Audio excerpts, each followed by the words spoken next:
안녕하십니까.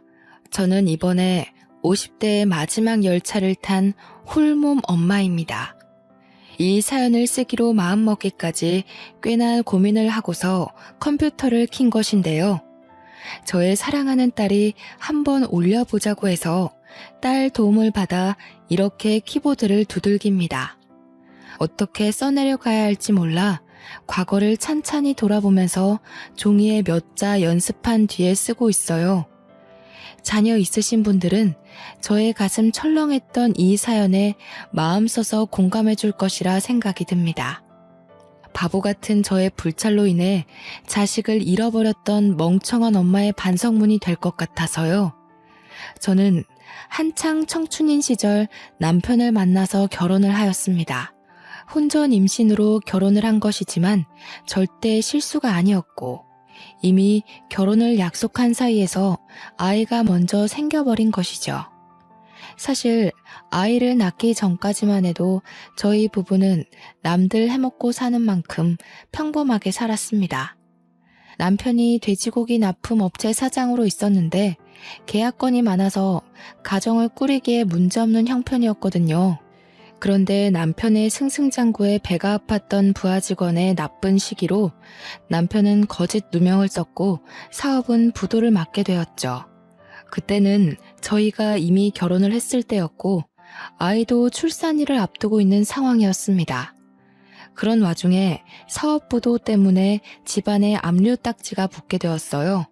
또 작은 아파트를 마련했던 곳에서도 쫓겨나고 말았습니다. 부도라는 일이 마냥 남일 같기만 했는데 제게도 일어날 수 있는 일이라는 걸 그때 실감했네요. 남편도 홀로 자책을 굉장히 많이 했거든요. 제 몸이 한참 불편할 때여서 길거리를 오래 돌아다니는 건 불가능했는데 그 때문에 남편이 굉장히 고생을 했었습니다.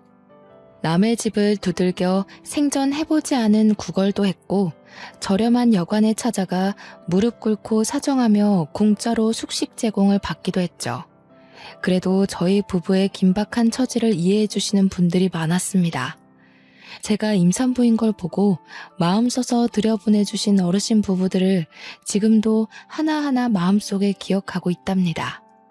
제 몸이 이렇지만 않았어도 남편의 고생을 반으로 덜어줄 수 있었을 텐데 남편한테도 미안하고 뱃속의 아이에게도 미안하더군요. 남편은 있는 돈 없는 돈 털어서 주위 친구들에게 돈까지 빌린 다음 작은 단칸방 월세를 구했는데요. 본래 성심이 좋던 남편은 동료 직원들 뿐만 아니라 학교 친구들에게도 인식이 좋던 사람이었어요. 그래서 친구들도 제 남편이 어렵게 되자 작은 돈 모아 남편에게 그냥 줬다고 들었습니다. 겨우 얻은 월세방은 남녀 나란히 누우면 족할 만큼 작았는데요. 그래도 화장실 있고 가스버너랑 냉장고가 있어서 생활은 가능한 곳이었죠. 남편은 저에게 미안하다고 최선이었다고 하는데 저는 전혀 문제될 게 없었습니다. 우리 식구 몸만 뉘일 수 있는 곳이면 어디든 좋았거든요. 그 후로도 안전한 건 아니었습니다. 저와 남편은 빚쟁이로부터 숨어 지내야 해서 마음대로 바깥을 나서지도 못했어요. 남편이 몰래 변장해서 바깥에 노동일을 해서 벌어온 1급으로 근근히 살았죠. 저는 병원 검진도 일부러 가지 않았어요. 입에 풀칠하기도 어려운 사정에 남편에게 부담을 짊어주기 싫었거든요. 그런데 문제는 역시 제 뱃속의 아이들이었습니다. 남편이 힘들까봐 애써 모든 근심과 스트레스를 참고 지냈어서 그런지 출산 예정일이 아닌데 진통이 빨리 찾아왔더라고요. 물론 한두 번이 아니었기에 참으면 또 괜찮아지겠지 싶어 이악 물고 버텼으나 그날은 여느 때와 좀 다른 산통이었습니다. 결국 남편이 퇴근할 때쯤 혼조를 해버려 119에 실려갔죠. 아마 남편이 퇴근하고 도착할 때까지 방치되어 있었을 겁니다. 그런 상황에서 당연히 아이가 무사하지 못했을 거라고 생각했어요. 그런데 아이가 너무 예쁘게 태어나줬더라고요. 조금 당황했던 건 아이가 하나가 아니라 둘이었다는 거죠. 너무 예쁜 쌍둥이였습니다. 검진을 받지 못해서 뱃속에 두 아이의 생명이 있는지 모르고 있었거든요. 우리 아이를 기다렸던 남편에게 얼른 이 소식을 알려주고 싶었어요. 그런데 남편을 찾기도 전 간호사 한 분이 저에게 전해준 쪽지가 있었는데요. 남편이 쓴 메모였습니다. 삐뚤한 글씨로 금방 돌아오겠다는 내용이었죠. 알고 보니 제가 출산을 하고 쌍둥이를 품에 안은 사이 남편은 빚쟁이한테 들켜 도망을 간 것 같았습니다. 남편이 병원비를 계산해 주었지만 입원을 길게 할 수 있는 여건까지 마땅치 않아서 몸을 가눌 수 있을 정도의 퇴원을 하였습니다. 집으로 돌아가서 홀로 산후조리를 했죠. 하루 이틀이 지나도 돌아오지 않는 남편에 한 번은 찾아 나서 볼까 싶었지만 혼자서 몸조리를 하는 터라 그만큼 회복이 너무 느려서 마음처럼 못 움직이겠더군요. 그래도 쌍둥이들만 보면 세상 근심 다 씻기는 기분이라서 버틸 수 있었어요. 그렇게 1년의 시간을 보내고 말았네요. 다시 돌아올 남편을 매일 손꼽아 기다렸으나 끝내 남편은 나타나지 않았습니다. 그 사이 저는 생계를 위해 일자리까지 구해서 일을 하고 있었는데요. 쌍둥이를 집에 홀로 둘 수 없어서 두 아이를 데리고 다니는 일을 찾아야 했어요. 정말 고맙게도 제 사정을 이해하고 받아준 업체가 바로 우유 배달이었어요. 처음에 우유 사장님은 저를 내쳤다기보다는 제 건강 걱정으로 말리려 했습니다. 하지만 제가 당시 할 수 있는 일은 그게 유일하다고 생각하였기에 시켜달라고 제발 사정을 했죠. 사장님이 언제든지 불편한 곳 있으면 말해달라고 배려를 많이 해주셨고 저보고 따로 수금은 걱정하지 말라고 하셨어요. 저는 그렇게 새벽 일찍 쌍둥이를 데리고 우유 배달을 다녔습니다. 100만 원 조금 넘은 돈을 월급으로 받으면서 월세랑 관리비 내고 아이들 먹이고 입힐 걸 구매했죠. 제 옷은 계절용으로 한 벌씩이면 충분했고 김치랑 쌀 10kg 하나를 사서 반개월 이상 그렇게만 끼니를 해결했습니다. 혹시라도 남편이 돌아올까봐 이사를 안 가고 있었는데 벌써 쌍둥이들이 초등학교 갈 날을 앞두게 되었지 뭡니까. 학교랑 당시 살고 있는 곳이 너무 멀어서 위험했어요. 하지만 저희가 이사를 가고 나서 남편이 돌아오면 어쩌나 그 생각에 차마 행동을 쉽게 옮기지 못했죠. 유치원 과정은 어찌어찌해서 제가 나름 가르쳤으나 학교는 의무교육이니 보내야 하잖아요. 여러 번 고민 끝에 우선은 애들이 먼저라고 보고 저는 결국 집을 내놓았습니다. 혹시 몰라서 집 우편함에 쪽지랑 전화번호를 남기고 나왔어요. 아이들이 학교에 있는 시간 동안 저는 그 시간에 할 수 있는 일을 찾아 다른 일을 시작했는데요. 마침 학교 주변 작은 마트에서 계산원을 구하고 있었는데 거기 근무 시간이 괜찮더라고요. 아침 9시에서 3시까지 하는 거였어요. 아이들 학교 시간보다는 조금 늦은 퇴근이지만 저는 아이들에게 마치면 어디 가지 말고 꼭 남아있으라고 했어요. 선생님한테도 특별히 부탁을 했고요. 늘 제가 퇴근하고 가면 아이들은 학교 방과후 교실에 잠시 맡겨져 있었습니다. 아이들은 언제나 얌전하고 착한 것이 엄마 말을 잘 들었고 저만 보면 쪼르르 달려와 안아주곤 했죠. 남편이 오기 전까지 혼자 아이들을 잘 키워낼 수 있을까 걱정 많이 했는데 아이들이 도와줘서 나름 제 방식대로 잘 살아가고 있는 중이었어요. 그런데 늘 착실하게 제 말을 잘 듣던 아이들이 그날은 어쩌다 친구들 무리에 휩쓸려 버렸는지 모르겠습니다. 그날 일이 벌써 몇 년 전인데도 아직까지 마음에 담아두고 있네요. 그때 생각만 하면 여전히 손이 떨립니다. 저는 여느 때처럼 마트 일을 마치고 아이들에게 줄 과자 2봉지를 사서 학교에 갔는데요. 선생님 하는 말이 애들이 하교를 했다는 겁니다. 엄마를 밖에서 만나면 된다고 했다네요. 학교 앞에 병아리 아저씨 오는 날이었는데 같이 놀던 친구들이 단체로 그거 구경하러 가는 바람에 함께 갔다는 거 아니겠어요? 그 소리를 듣고 저는 서둘러 학교 밖으로 뛰어나왔습니다. 들어올 때도 이미 알았지만 병아리 아저씨는 없었어요. 제가 못 찾는 건가 싶어서 이리저리 뛰다가 학교 후문까지 가게 되었는데 거기서 아이 한 명이 울고 있더라고요. 엄마인 저는 그 아이가 제 아들이라는 걸 단숨에 알아봤고 서둘러 아들 준수에게 달려갔습니다. 준수는 도로 쪽을 보면서 얼굴이 빨개지도록 울고 있었죠. 준수야, 왜 그래? 준이는 어디 갔어? 왜 혼자 있어? 준이는 둘이 같이 있었던 거 아니야? 준이는 어쩌고 혼자서 이러고 있어? 모르겠어. 준이랑 같이 병아리 아저씨 보고 있었는데 갑자기 없어졌어. 준이를 막 불러도 준이 목소리를 못 찾겠어. 학교에도 없어. 이때 저는 철렁 내려앉은 간 때문에 다리에 힘이 풀려버렸습니다. 심장이 너무 빨리 뛰고 손이 떨려서 당장 머릿속이 새하얘졌어요. 그렇게 준수를 붙잡고 한참을 불안에 떨고 있다가 혹시 어디선가 준이가 울고 있지 않을까?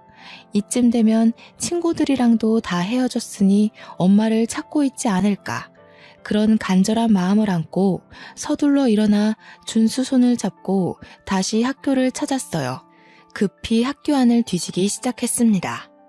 선생님들에게도 또 찾아가 제 사정을 말씀드렸더니 당시 교무실에 있던 선생님들이 전부 놀라서 제 딸 준이가 갈 만한 곳을 함께 뒤졌어요.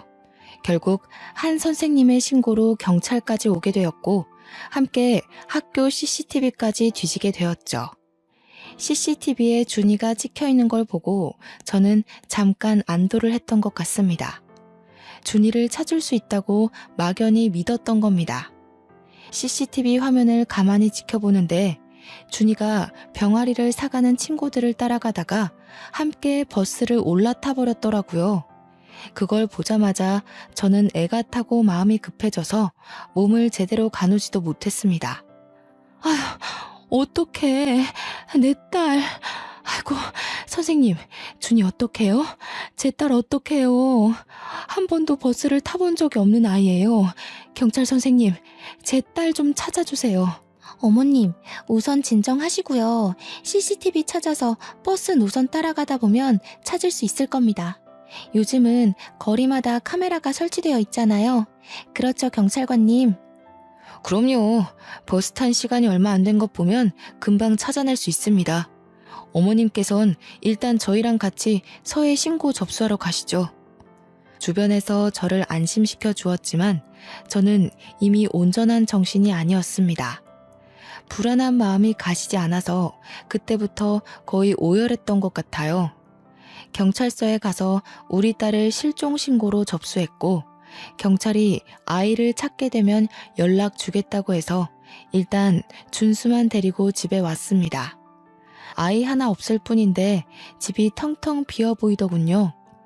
준이 생각 때문에 도통 진정이 안 됐어요.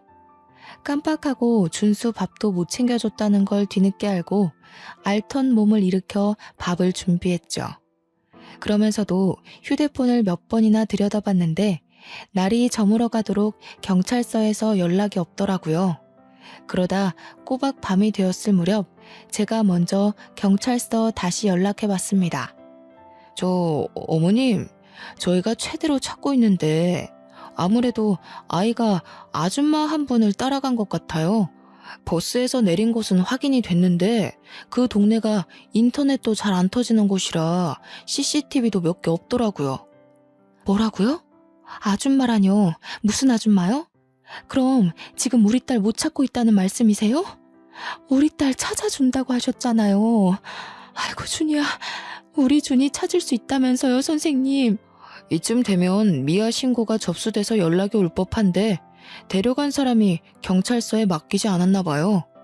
저희 쪽에서 방금 아이가 마지막으로 찍혔던 현장으로 출발했거든요. 조금만 더 기다려주세요.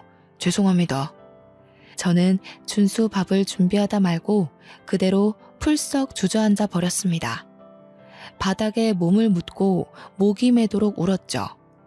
제가 우니까 준수도 겁에 질려서 같이 울었는데 엄마가 돼서 아들 불안을 진정시켜주지는 못할 망정 오히려 제 아들을 부둥켜 안으며 준이 이름만 여러 차례 불렀네요.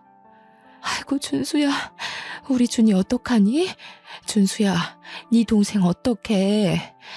준이야, 제발 무사해줘. 제발 엄마한테 무사히 돌아와야 돼. 그렇게 저는 이틀이 지나도 준이를 만날 수가 없었고 경찰한테서는 최대한 찾고 있다는 소리만 반복해서 들었습니다.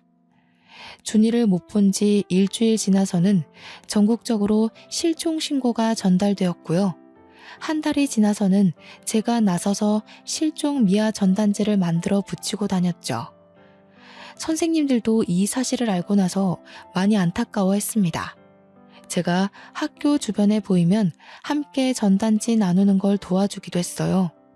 이건 나중에 알게 된 사실인데 제 아이들을 그냥 하교시켜버린 선생님이 죄책감을 견디지 못하고 학교를 그만뒀다고 하더군요. 선생님을 탓할 생각은 없었는데 안 좋은 소식이 들리니 마음이 배로 안 좋았어요. 우리 준이는 준수보다 5분 늦게 태어났는데 고작 5분 차이라도 준수보다 많이 동생이었습니다.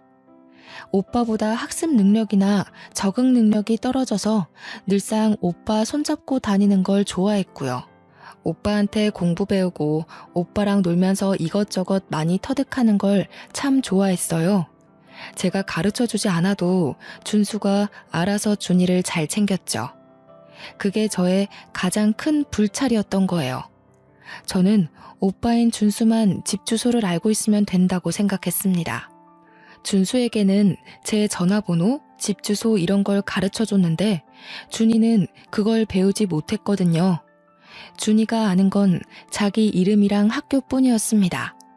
그래서 제가 더 이렇게 애가 타는 겁니다. 너무 후회가 되고 다 제 잘못이라서 원망할 곳이 없었으니까요. 저는 일단 최대한 학교 가까이서 일을 해야 했어요. 마트 일도 학교 근처라 가까웠지만 그것보다 더 가깝기를 원했죠. 아이들이 정문을 들락날락하는 게 보일 만큼이요. 그나마 그러한 곳이 문방구 일이었는데 거긴 개인이 자리내서 하는 거라 딱히 알바를 쓰지 않더군요. 그렇게 생각해낸 게 작은 포차를 하는 거였습니다. 처음에는 붕어빵을 할까 하다가 준이가 국화빵을 좋아했던 게 생각이 나 국화빵으로 장사를 시작했어요. 장사하다가 한 번씩 제 딸의 모습과 비슷한 아이를 발견하면 미친 듯이 달려가 확인하는 짓을 며칠간 반복했습니다. 그러다 1년 뒤에 그토록 기다렸던 경찰한테서 연락이 왔는데요. 어머님, 김창진 씨가 남편분 되시죠? 신원 확인이 필요해서 경찰서에 방문해 주셔야 될 것 같습니다. 김창진 씨가 맞다면 애석하게도 사망한 채로 발견이 되셨거든요. 기다렸던 준이의 연락은 아니었지만 남편의 사망 소식은 저를 또 한 번 무너지게 하는 일이었어요. 남편은 끝내 식구 곁을 돌아오지 못했고 산중 어딘가에서 등산하던 사람의 신고로 유골로 발견이 되었다고 해요.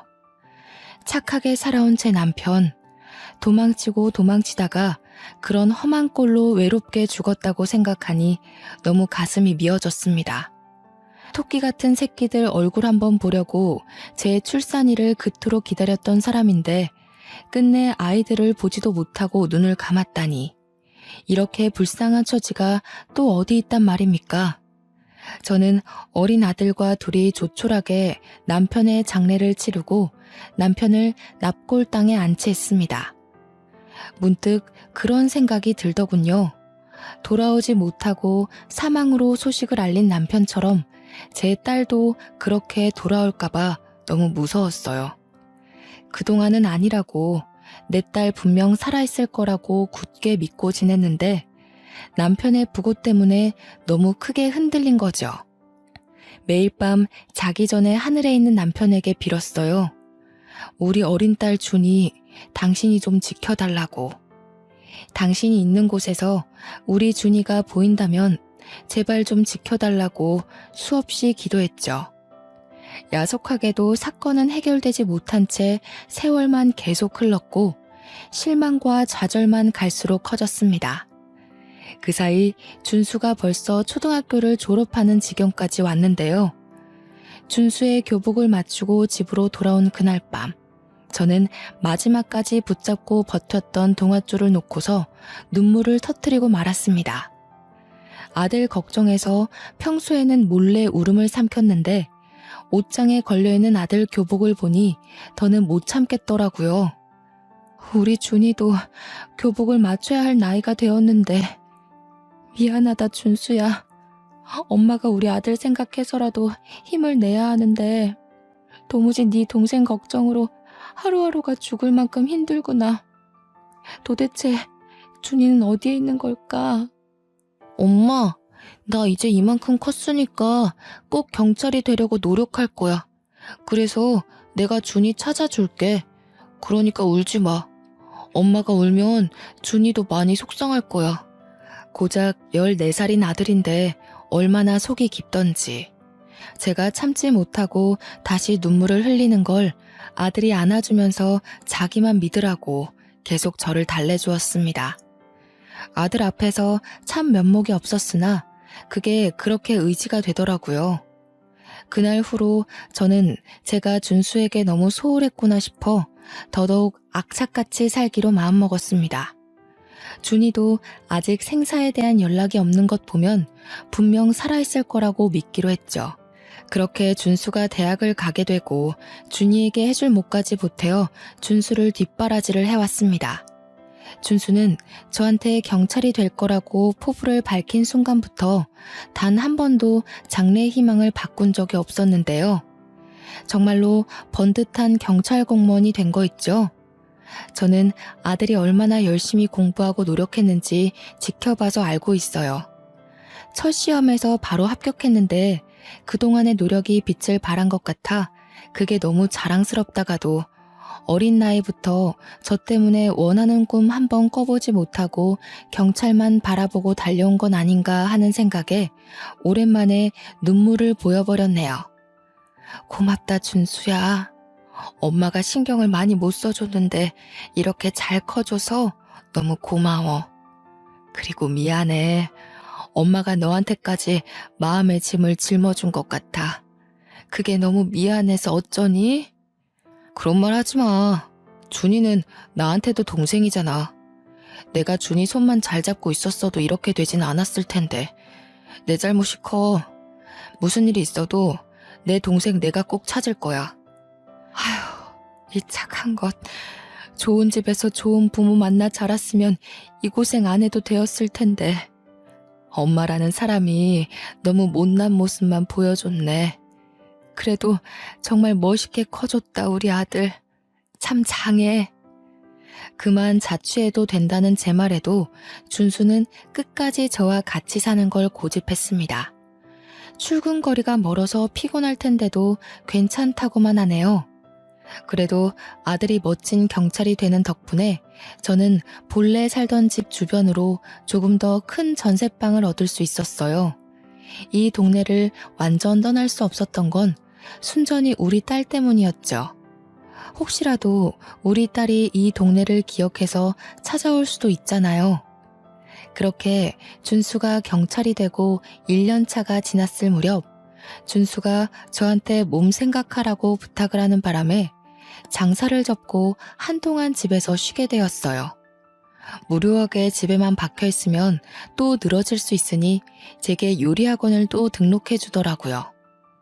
언제 한번 아들한테 결혼하기 전에 요리하는 걸 좋아했었다고 우스갯소리로 한번 말한 적이 있는데 아들이 그걸 기억하고 서프라이즈로 수강을 신청해 준 거 아니겠습니까?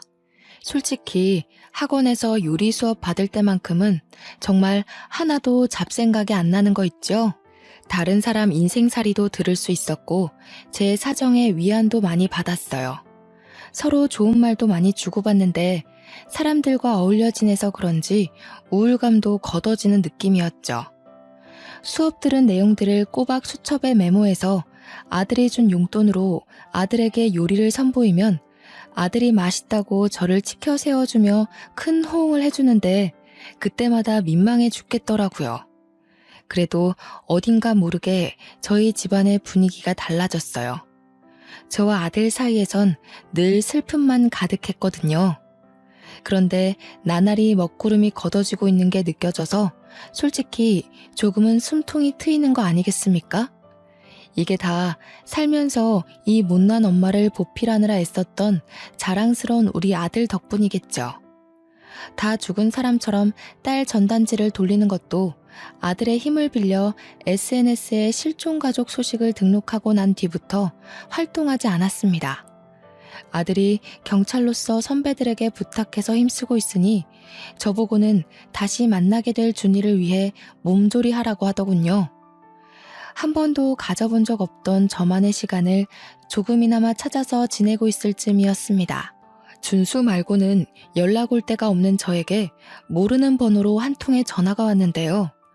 요리학원 쪽 연락인가 싶어서 아무런 생각 없이 전화를 받았습니다. 수화기 안에서 가냘픈 아가씨의 목소리가 흘러나왔어요. 강준수 씨 댁 맞냐고 묻는 소리였죠. 네, 제가 준수 애미 되는 사람인데요. 누구시죠? 우리 준수 친구 되시는 분인가요? 전화번호를 잘못하셨네요. 준수 번호를 알려드릴까요? 제 신원을 먼저 밝혀주었는데 정작 안에서 돌아오는 대답이 없더라고요. 누구길래 제 번호를 알고 전화를 했고 우리 아들을 찾는 건지 궁금했습니다. 혹시 제 아들에게 여자친구라도 생긴 걸까? 그런 생각도 했었죠. 계속 기다려도 대답이 없길래 여보세요? 여보세요? 두어 번 더 목소리를 냈어요. 그러니 안에서 흐느끼는 소리가 들려오는 겁니다. 그러면서 아가씨가 목소리를 겨우 내며 엄마 하는데 그 순간 심장이 바닥으로 떨어지고 말았죠. 분명 처음 듣는 목소리인데도 누군지 알 것만 같아서 저절로 눈물이 차올랐습니다. 휴대전화를 잡은 손이 떨리기 시작하더니 딸을 처음 잃어버렸을 때처럼 머릿속이 새하얘졌어요. 내가 생각하고 있는 게 맞나? 내 딸이 맞나? 혼란스럽기까지 하여 아무 말도 못하고 있었더니 내내 울음소리만 들려주던 수화기 너머로 쐐기를 박는 대답이 들려오더군요. 엄마, 나 준이에요. 준수 오빠 동생 강준이요. 죄송해요, 엄마. 보고 싶었어요. 너무 보고 싶어요. 딸 목소리로 딸 이름을 듣는 순간 저는 그동안 억눌러왔던 애통함이 한꺼번에 밀려왔습니다. 목구멍 밖으로 울음이 터져나와 버린 것이죠. 지금 뭐라고 그랬어요? 강준이요? 내 딸이요? 장난치는 거 아니죠? 어머나, 정말로 준이가 맞는 거니? 너 정말 내 딸 준이야? 내 딸이 정말로 살아있었던 거니? 지금 너 어디야? 엄마가 그리로 갈게, 응? 숨이 막힐 것처럼 괴로웠고 비통함이 넘쳐 흘렀지만 당장 딸을 만나야겠다는 생각밖엔 안 들더라고요. 제 눈으로 얼굴을 확인해야 할 것 같아서 수화기를 붙잡고 어디냐고 그렇게 울며 불며 물었어요.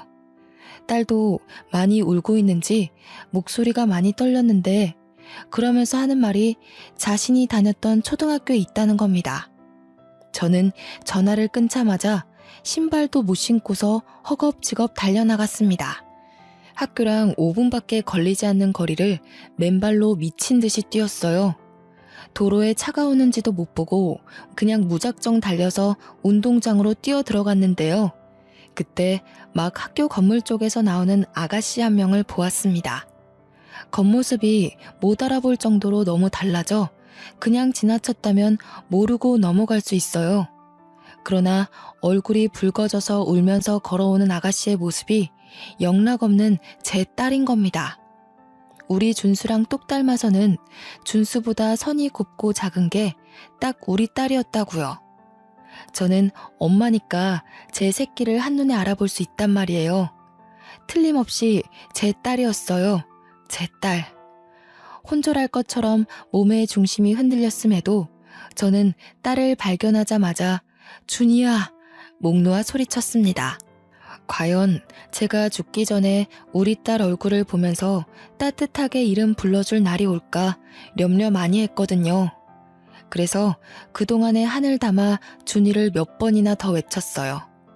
금세 가까워진 딸은 몸만 자랐지 얼굴은 마지막으로 봤을 때와 똑같더라고요. 너무 보고 싶었다고 아이처럼 안기는 준이를 꽉 보듬어주며 그 자리에서 얼마나 울었는지 모릅니다.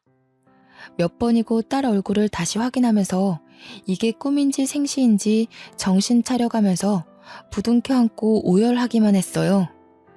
대체 이게 어떻게 된 거야? 도대체 어딜 갔었던 거야? 엄마랑 준수가 얼마나 걱정했는지 알아? 살아있다고 믿어야지. 내 딸 안 죽었다고 믿어야지 하면서도 몇 번을 무너져 내렸는데. 고맙다, 준이야. 이렇게 살아있어줘서 너무 고마워. 엄마가 우리 딸 빨리 못 찾아줘서 미안해. 그땐 제가 완전 정신을 놓았다고 봐야 했어요. 딸을 꼭 붙들고 절절하게 부르짖으며 아이를 야단치다가도 금세 고맙다고 다행이라고 안아주기를 반복하며 정신사납게 행동했죠. 성인이 돼서 엄마를 찾고 싶었는데 엄마 이름을 모르겠더라고요. 전화번호도 모르고 살던 곳도 잘 기억이 안 나서 더 오래 걸렸어요. 그나마 내가 기억나는 게 학교라서 이 학교를 몇 번 왔었는데 지난 날이 하나도 기억 안 나는 거예요. 엄마 잘못이야. 내가 준수 하나만 철석같이 믿고 너희 둘이 떨어질 수도 있다는 걸 미처 생각 못했어. 다 엄마 때문이야. 미안하다, 딸아. 엄마 탓 아니에요. 제가 오빠 허락 없이 친구들 따라가는 바람에 그렇게 된 거지. 학교에 찾아와도 졸업 앨범은 졸업생이나 학부모 아니면 함부로 못 보여준다 하더라고요. 엄마랑 오빠를 찾으려면 이 학교에 아주 들어오는 방법밖엔 없었어요. 그래서 저 지금 여기 학교 교생으로 다니고 있어요. 자기 오빠 이름과 초등학교만 알고 있었던 딸은 이 학교를 졸업한 준수 앨범을 찾아서 제 전화번호를 발견했다고 했습니다. 딸도 딸 나름대로 고생해서 지 친엄마를 찾고자 애를 썼다고 하니 그건 그거대로 또 가슴이 미어지더라고요. 엄마가 지금 꿈을 꾸고 있는 건 아닌가 싶다. 어떻게 내 딸이 꿈에서만 보던 내 딸이 이렇게 살아 돌아왔을까? 세상에 무슨 이런 일이 다 있어. 제가 좀처럼 눈물을 멈추지 못하고 몇 번이나 몸을 휘청이자 딸이 저를 데리고 가까운 벤치로 향했습니다. 그 자리에서 저와 딸은 한참이나 더 깊은 이야기를 나누었죠.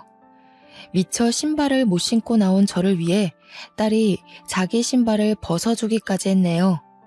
저는 혹시라도 이 모든 게 환상이라 딸이 사라져버릴까봐 딸 손을 꼭 힘주어 잡고 있었습니다.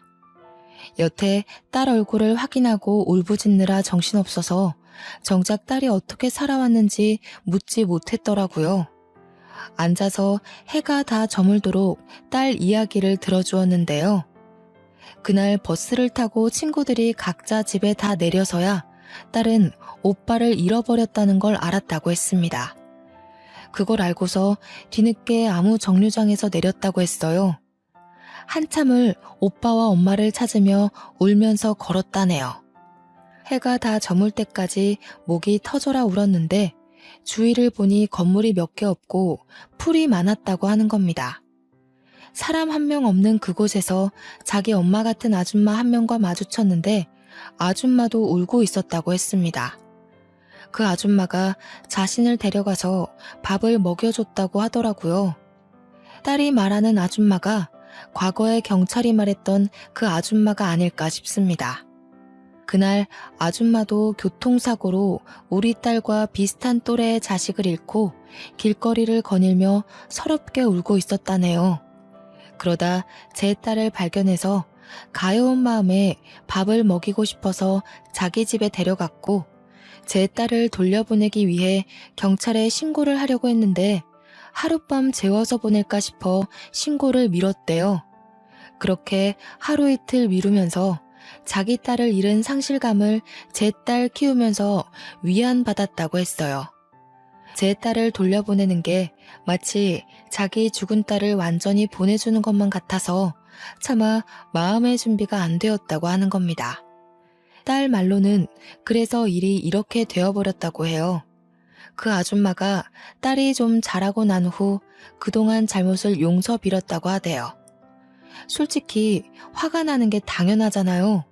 하지만 저는 이미 20여 년이나 지나버린 세월 동안 그 아줌마에게 분노와 원통함을 다 토해낸 터라 지금은 그저 이렇게 제 딸을 살려놓은 것만으로도 감사할 따름이더군요. 제 처신이 이해 안 되실 수도 있다고 봅니다. 사실상 딸에게 따져서 그 아줌마를 유괴범으로 신고해버릴 수도 있었겠죠. 하지만 이렇게 다시 만난 딸이 너무 귀하고 예쁘게 잘 커줘서 이것만으로 모든 걸 용서할 수 있겠더라고요. 딸도 그랬습니다. 아줌마 정작 착하고 불쌍한 사람이라고 자기를 정말 친딸처럼 아껴주고 늘 옆에 있어줘서 고맙다고 눈물을 보인 사람이라면서요. 우리 딸이 나쁜 어른한테 잡혀가지 않은 게 얼마나 다행입니까? 요즘처럼 위험한 세상에서 실종되고도 살아있다는 게 정말 기적이 아닙니까? 이건 정말 하늘이 지켜주고 우리 남편이 딸을 보살펴주고 있었다고밖에 해석할 수 없었어요. 저와 딸은 해가 저문지도 모르고 한참 동안 얼굴 보며 얘기를 했는데요. 곧 아들이 퇴근할 시간이 되었더라고요. 준수가 너 많이 기다렸어. 엄마가 우리 준이 보고 싶어서 힘들어할 때마다 네 오빠가 이 엄마를 얼마나 듬직하게 지켜줬는지 아니? 네 오빠도 정말 고생 많이 했어. 엄마 위하느라 울음을 많이 참았거든. 참, 네 오빠 경찰 됐는데 너 찾으려고 경찰 된 거야. 오빠 보고 싶어요. 엄마랑 오빠 얼굴 잘 기억이 안 나서 속상했는데 얼른 만나고 싶네요. 또 오빠한테 잘못했다고 용서도 빌어야죠. 엄마랑 오빠 만나면 꼭 용서를 구하겠다고 그렇게 기다리면서 살았거든요. 저는 믿기지 않은 딸의 생사를 다시 한번 실감하며 하늘에 있는 남편에게 감사 인사를 올렸습니다. 딸은 이미 교생 수업을 마친 시간이라 퇴근을 한 상태였고요. 딸 손을 꼭 잡고서 집으로 데려왔어요.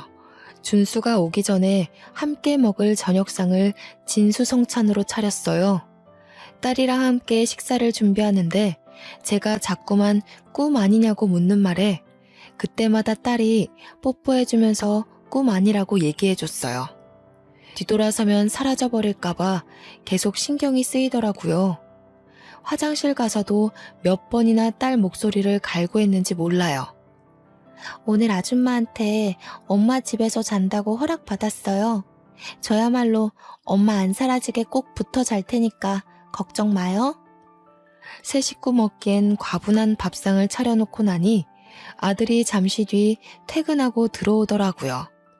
준수는 처음에 밥상을 보고 놀랐다가 웬 아가씨가 있으니 더 당황해서 신발장에 멀뚱히 서 있었어요. 그러자 딸이 준수를 보고 울음 터뜨리면서 오빠라고 부르는 소리에 준수도 준이를 단번에 알아보더군요. 준이야, 너 정말 준이니? 도대체 이게 어떻게 된 일이야? 어떻게 집에 온 거야? 그동안 어디 있었는데? 이렇게 살아있었으면서 왜 연락을 못했어? 아니다. 살아있어서 다행이야. 다 필요 없고 살아있어 준 것만으로도 됐어. 다 크고 나서는 준이 일로 눈물을 참기만 하던 준수가 자기 동생을 안아주며 우는데 참 서럽게 울더라고요. 저는 내 새끼 둘을 같이 안아주며 다독거렸습니다. 이렇게 제 두 팔로 내 새끼들을 둘 다 안을 수 있는 날이 돌아왔다는 게 너무 기뻤어요. 아줌마가 엄마한테 사과하고 싶대요. 내일 아줌마 집에 같이 가줄 수 있어요? 아줌마는 엄마가 무슨 원망을 하든 다 감당하겠다고 했어요. 대신 용서만 구할 수 있게 해달라고 전화 왔어요. 다들 진정이 되고 그동안 어떻게 지냈는지 준이 얘기를 다시 들었는데요. 준이를 데리고 있던 아줌마가 저뿐만 아니라 우리 아들까지 보고 싶다고 했다네요. 처음엔 망설였어요. 제 딸을 훔쳐간 사람을 대면하다니 말도 안 되는 만남이라고 생각했죠. 그러나 한편으로는 우리 딸이 어디서 어떻게 자랐는지, 누구 손에 길러졌는지, 이렇게 잘 키워준 그 아줌마라는 얼굴이 궁금하기도 했어요. 그래서 하룻밤 자고 다음날 아들도 같이 딸을 따라 딸이 살아온 집으로 갔죠. 아줌마 집은 완전 산중 길에 있었고 휴대폰도 잘 안 터진 곳이더라고요.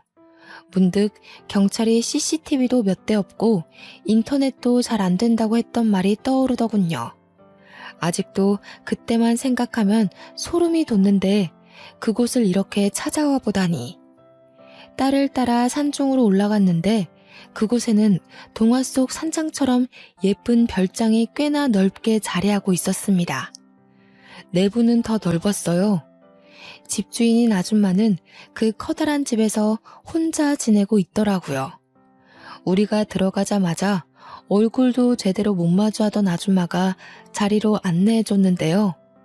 인사말도 나누지 않았는데 아줌마가 그대로 저희들 앞에 무릎을 꿇는 게 아니겠습니까? 두 분께 정말 죽을 죄를 지었습니다. 너무 죄송합니다.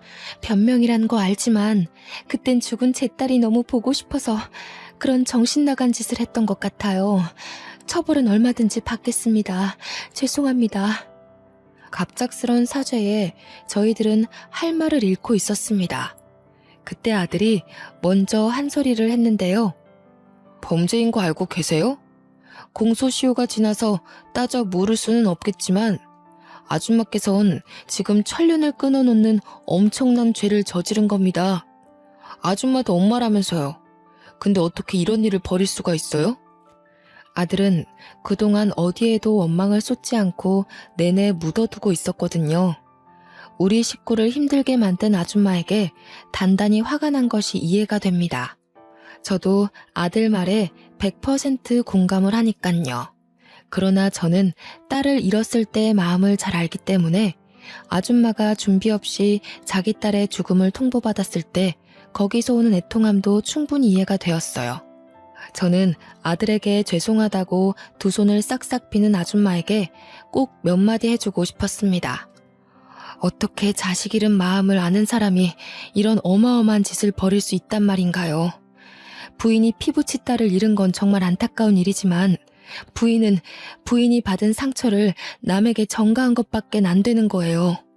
아줌마는 제 말에 눈물을 흘리면서 죄송하다는 말만 하고 숨죽여 울더군요. 저는 아줌마와 같이 바닥으로 내려가 자리에 무릎을 꿇었습니다. 그대로 아줌마를 보듬어 안아주었죠. 우리 식구 힘들게 한 건 너무 밉지만 그래도 우리 딸이 무사할 수 있도록 지켜줘서 고마워요. 뭐든 괜찮으니까 내 딸 어딘가에 살아만 있어 달라고 빌고 또 빌었거든요. 다시 제 품으로 돌아올 수 있게 보살펴줘서 고맙습니다. 아줌마는 제 품에서 더 많은 울음을 터뜨리더군요. 그 서러운 울음소리에서 그동안 죄책감으로 얼마나 견뎠을지가 느껴졌습니다. 그렇게 한참을 또 눈물로 시간을 보내고 우리는 전부 그곳에서 식사를 했어요. 아줌마는 바람난 남편에게 버림받고 나와서 아이를 낳고 둘이서 단란하게 지냈다고 하더라고요. 가족이라곤 딸 하나 있었는데 고작 9살 나이에 유치원에서 일어난 사고로 잃는 바람에 혼자가 되었다고 하네요. 그래서 제 딸을 더 친딸처럼 키웠다고 하는데 그럼 이 아줌마는 제가 제 딸을 데려가면 또 혼자라는 거 아닙니까? 이상하게 그게 좀 마음에 걸리더라고요. 그래서 같은 엄마로서 그 절망적인 마음이 이해가 되어 신경 쓰였습니다. 부인, 괜찮으시다면 저희랑 같이 서울 올라가지 않겠습니까? 우리 준이 제가 데려가 버리면 부인께선 또 혼자 이 적적한 곳에 계셔야 하잖아요. 그럼 그동안 준이 덕분에 몰랐던 상실감이 한꺼번에 찾아올 텐데 그걸 어찌 감당하시려고요. 그건 당연히 제가 겪어야 할 벌이라고 생각합니다. 제 딸의 기억이랑 우리 준이와 함께 보낸 추억들 소중하게 품으면서 지내면 충분히 버틸 수 있어요. 사람이 상실감을 느낄수록 타인이랑 몸 부딪혀가며 지내야죠. 부인께서도 우리 준이를 딸처럼 키웠을 텐데 우리가 이대로 가버리면 또 딸을 잃었다고 좌절할 거 아닙니까? 우리 준이 마음도 편치 않을 것 같아서 그럽니다. 같이 서울 올라갑시다. 준이도 막상 아줌마를 두고 가기가 그랬는지 제 제안 이후 아줌마를 적극적으로 설득하더라고요. 아줌마가 제 딸 부탁에 꼼짝도 못하는 걸 보고 저는 더 이 아줌마를 혼자 두고 가면 안 된다고 봤어요. 아줌마는 얼떨결에 허락을 했다가 금세 고맙다고 제게 또 고개 숙이며 눈물을 흘리더군요. 그리고 이 사실은 몰랐는데 알고 보니 아줌마는 서울이랑 지방 두 군데에 건물 두 채씩이나 있는 건물주였더라고요. 다 처분하고 그 어마어마한 돈을 쓰지도 않고 가지고 있었는데 그나마 그 돈을 사용한 이유가 우리 준이를 위해서였대요. 준이는 제 생각보다 훨씬 더 호강받으면서 살았던 거죠. 아줌마는 그날 이후 자진해서 서울 중심으로 집을 구하더니 저희 집에 이삿짐 센터까지 보내왔습니다. 제안은 제가 했다만 대접까지 제가 받는 기분이더군요. 아줌마가 부자 동네에다가 주택을 하나 매매하고서 우리에게 보여줬는데요. 이 정도의 집을 원한 게 아니었는데 우리는 그 값비싼 건물을 보고 다 어안이 벙벙했어요. 부인, 앞으로 돈만큼은 걱정하지 마세요. 제가 가진 게 돈밖에 없어요. 부인께서 저한테 식구를 선물해 주셨으니 저는 제가 가진 모든 걸 드릴게요. 아줌마는 딸이 이전에 말했던 대로 정말 착하고 불쌍한 그리고 순수한 사람이었습니다. 아들도 그게 느껴졌는지 얼굴 보고 안면 튼 지 3일 만에 전 재산을 바치려고 하는 아줌마를 보고 더는 원망 섞인 소리를 못하더라고요. 오히려 저 아줌마가 어디 가서 사기 안 당하게 조심시켜야겠다고 주의를 기울이고 있었어요. 그 얘기를 저한테 심각하게 하는데 저랑 딸이 얼마나 웃었는지 몰라요. 어쨌든 제게는 뜻밖의 식구가 하나 더 생긴 셈이었어요. 아들 하나, 딸 하나, 그리고 저와 나이가 1살 차이 나는 순박한 언니까지요. 아줌마는 저보다 더 우리 애들한테 관심과 애정을 주었는데요. 준이뿐만 아니라 준수 뒷바라지까지 솔선수범으로 나서서 지원해주고 있어요. 제가 그렇게까지 안 해줘도 된다고 해도 언니는 다 자기가 좋아서 해주는 거라고 자기 자식 같아서 해주고 싶다고 하길래 그냥 내버려 두고 있습니다. 언니한테는 그게 또 속병을 치유하는 방법 중 하나일 테니까요. 그렇게 정말 죽을 만큼 힘든 세월을 보내고 저는 지금 너무나 큰 기적의 삶을 살고 있답니다. 딸은 선생님으로, 아들은 경찰로, 그리고 저와 언니는 여가 생활을 함께 즐기면서 무탈하게 지내고 있어요. 이 행복이 영원하길 바랄 뿐인 마음으로 살고 있죠. 가끔은 그런 생각이 들더라고요. 남편이 저 혼자 고생 많이 했다고 주는 선물 같은 순간이 아닌가 하는 생각이요. 딸을 찾기 전까지만 해도 남편에게 눈물 섞인 기도만 올렸는데 지금은 남편이 살아있을 때 많이 보여줬던 웃는 모습으로 기도를 올리고 있거든요. 어떠세요? 제 인생 정말 기적이지 않나요? 저는 이게 모두 힘든 시련을 이겨낸 시간의 선물이라고 봅니다. 다들 나 혼자만 종종 걸음하고 있는 게 아닌가 하는 생각이 들더라도 결코 무너지지 말았으면 좋겠어요. 굳센 비바람 뒤에는 무지개가 떠오르는 법이잖아요. 여러분들의 간절한 바람이 모두 이루어지길 진심으로 바랍니다. 제 사연은 여기서 마무리하겠습니다. 긴 글 감상해 주셔서 고맙습니다. 늘 안녕하세요.